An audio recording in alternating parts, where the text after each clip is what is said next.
जय जिनेंद्र। आज जानेंगे कहानी धन्य सार्थवाह की।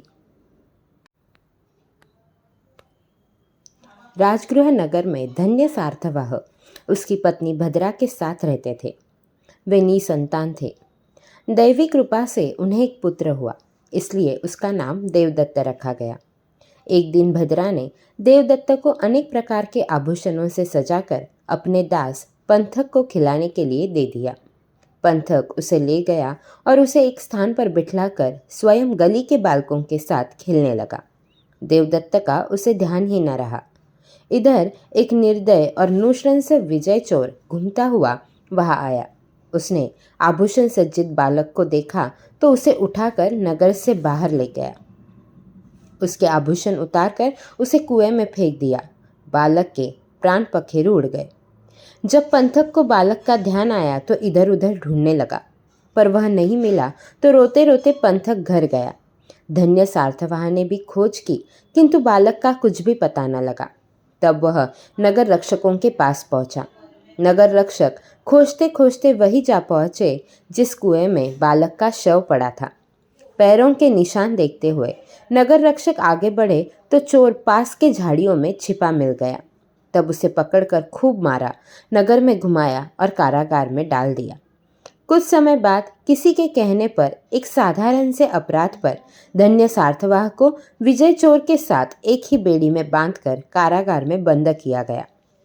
धन्य की पत्नी भद्रा ने उसके लिए भोजन आदि कारागार में भेजा। धन्य सार्थवाह जब आहार करने लगे तो विजय चोर ने उसका कुछ भाग मांगा, किंतु अपने पुत्र घातक को वह आहार पानी कैसे खिला पिला सकता था, अतः उसने देने से इनकार कर दिया। कुछ समय बाद धन्य को मलमूत्र विसर्जन की बाधा उत्पन्न हुई। उसके लिए दोनों का साथ जाना अनिवार्य था, क्योंकि एक ही हथकड़ी में वे बंधे थे। जब सार्थवाह ने विजय चोर से साथ चलने को कहा तो वह अकड़ गया। बोला, तुमने भोजन किया है, तुम ही जाओ, मैं तो भूखा प्यासा मर रहा हूँ, मुझे बाधा नहीं है, मैं नहीं आऊँगा। धन्य विवश हो गया। थोड़े समय तक उसने बाधा रोकी, पर कब तक रोकता। अंततः अनिच्छापूर्वक भी उसे विजय चोर को आहार पानी में से कुछ भाग देने का वचन देना पड़ा। जब दूसरी बार भोजन आया तो धन्य ने उसका कुछ भाग विजय चोर को दिया। पंथक दास आहार लेकर कारागार जाता था। उसे यह देखकर दुख हुआ। घर जाकर उसने भद्रा सार्थवाही को यह कहा कि सार्थवाह आपके भेजे भोजन पान का हिस्सा विजय चोर को देते हैं। यह जानकर भद्रा क्रोधित हो गई। पुत्र के हत्यारे पापी चोर को भोजन पान देकर उसका पालन पोषण सुनकर माता का हृदय घोर वेदना से व्याप्त हो गया। प्रतिदिन यही क्रम चलने लगा। कुछ काल के बाद धन्य सार्थवाह कारागार से मुक्त हुए। घर पहुंचे तो सभी ने उनका स्वागत सत्कार किया, किंतु उनकी पत्नी भद्रा ने बात भी नहीं की।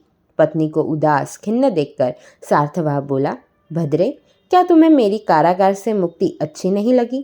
क्या कारण है कि तुम विमुख होकर अपनी अप्रसन्नता प्रकट कर रही हो? तथ्य से अनजान भद्रा ने कहा, मुझे प्रसन्नता, आनंद, संतोष कैसे हो सकता है, जबकि आपने मेरे बेटे के हत्यारे विजय चोर को आहार पानी में से हिस्सा दिया है। धन्य सार्थवाह भद्रा के कोप का कारण समझ गया।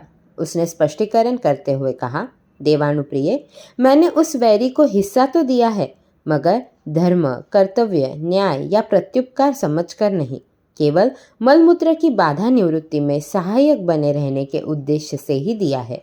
यह मजबूरी सुनकर भद्रा को संतोष हुआ। वह प्रसन्न हुई। विजय चोर अपने घोर पापों का फल भुगतने के लिए नरक का अतिथि बना। धन्य सार्थवाह कुछ समय पश्चात धर्मघोष स्थविर से मुनि दीक्षा अंगीकार करके अंत में देवलोक में उत्पन्न हुए।